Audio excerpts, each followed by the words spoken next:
नमस्कार।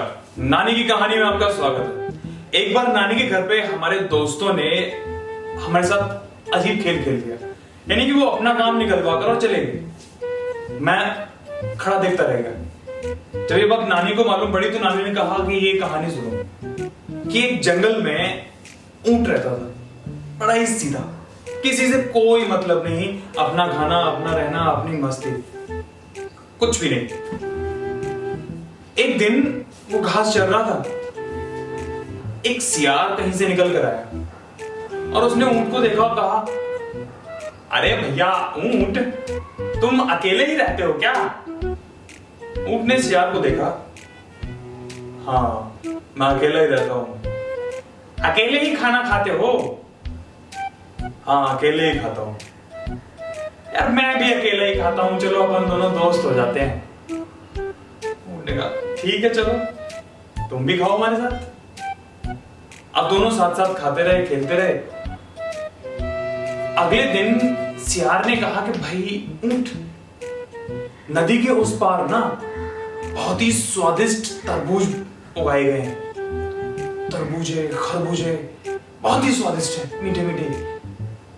ऊंट के मुंह में भी पानी आ गया। अच्छा तरबूज तो यार बहुत टाइम से नहीं खाए, तो चले? ऊंट ने कहा कि कोई लफड़ा तो नहीं होगा? अरे तेरा भाई है ना, काय को टेंशन लेता है, चल। अब दोनों चल दिए। रास्ते में नदी पड़ी तो अब नदी पार कैसे करें? ऊंट तो बड़ा था तो निकल जाएगा, सियार छोटा सा। उसने कहा ऊंट भाई ऐसा करो ना, मुझे अपने ऊपर बैठा लो, मैं उधर जाकर उतर जाऊंगा और दोनों नदी पार कर लेंगे। ऊंट ने कहा ठीक है बैठो।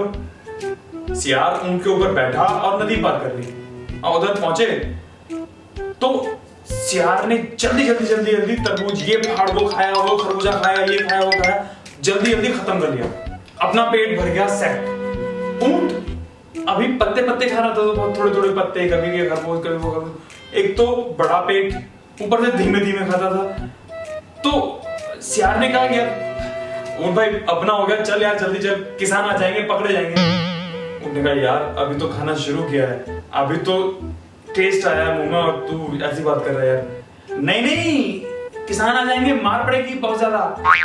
ऊंट ने कहा ठीक है चल, निकल लिए। अगले दिन फिर जैसे शाम हुई, चल भाई, दोनों फिर निकले। फिर वैसे ही नदी पार की, खेत में पहुंचे।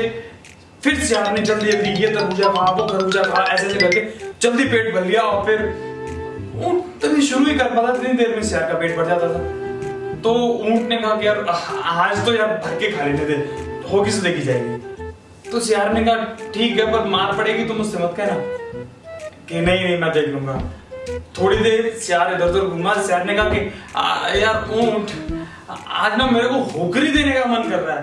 तो ऊंट ने कहा यार तेरी होकरी से तो अच्छे अच्छे लोग भाग आते हैं, तो तेरी होकरी सुन के सारे किसान यहाँ आ जाएंगे, थोड़ी देर रुक जा, मैं थोड़ा सा और खा लूं, फिर चलते हैं। फिर नदी के उस पार जाके तो खूब भूख रही थी।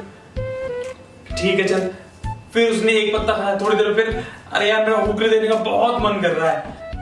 उसने कहा यार खा लेने दे थोड़ा सा। नहीं नहीं मेरे से आपको नहीं रुका यार भाई, मैं तो हुक्री। इतना बोल के सियार ने हुक्री देना शुरू कर दिया।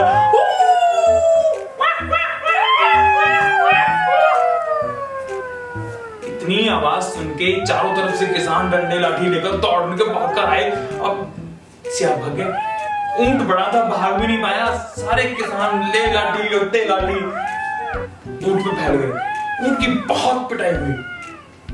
सियार नदी के किनारे पहुंच गया, वहां जाके बैठा हुआ था आराम से। ऊंट लंगड़ाता लंगड़ाता पहुंचा वहां पर और उसने सियार को देखा। गुस्सा बहुत आई उसे, लेकिन चुप रह गया। तो पहुंचा तो सियार ने कहा ऊंट भाई बैठा ऊपर और जल्दी नदी पार करते हैं, कल फिर आएंगे खाने के लिए। ठीक है बैठ। जैसे ही वो ऊंट के ऊपर बैठा, नदी के बीच में पहुंचे, ऊंट ने कहा कि भाई सियार भाई क्या हो गई, मेरा यार लुटी लुटी लेने का बहुत मन कर रहा है, मैंने बहुत दिनों से लुटी लुटी नहीं ली। अरे ऊंट भाई ऐसा ऐसा मत कर, नदी में पानी बहुत है, मैं मर जाऊंगा यार, थोड़ी सी जगह निकल जा, उस पार ले लियो। नहीं भाई मेरा तो यहीं पे लुटी लेने का मन कर रहा है। अरे भाई मैं तेरे हाथ जोड़ रहा हूँ, तेरे पैर पूछ रहा हूँ, ऊंट भाई प्लीज प्लीज। इतने में ऊंट ने ये लुटी ये लगाई पानी में बैठ गया, पूरा पानी के बहाव के साथ में सियार बह गया। ऊंट ने देखा गया, फिर उठा और निकला धीरे धीरे, नदी पार कर ली और जंगल में पहुंचा। जब ये बात उसने सभी अपने जंगल के दोस्तों को बताई तो सारे जंगल के दोस्त हंसने लगे और उनसे बोले कि तुझे वो सियार ही मिला था दोस्ती करने के लिए। स्वार्थी लोग किसी के नहीं होते, समझे? ऊंट ने कहा हाँ ये मेरी समझ में आ गया। नानी ने कहा कि कुछ समझ में आया? हमने कहा हाँ, हमने गलत लोगों से दोस्ती कर ली, दरअसल वो मेरी दोस्ती के लायक है ही नहीं। तो नानी ने कहा फिर दुख किस बात का है? इतनी शिक्षा बहुत है कि तुम इतनी जल्दी ऐसे दोस्तों से दूर हो गए कि हाँ नानी ये तो है। इतना कह के हम निकल गए, हम भी खुश, सारे खुश। मॉरल ऑफ द स्टोरी, स्वार्थी लोगों के आसपास भी नहीं रहना चाहिए। दोस्ती तो बहुत दूर, मतलब ही मतलब।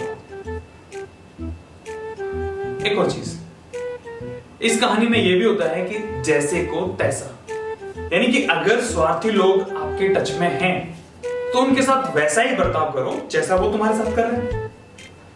टिट फॉर टैट, समझे? तो ये थी आज की कहानी, नानी की कहानी। कैसी लगी कमेंट बॉक्स में लिख के जरूर बताइएगा।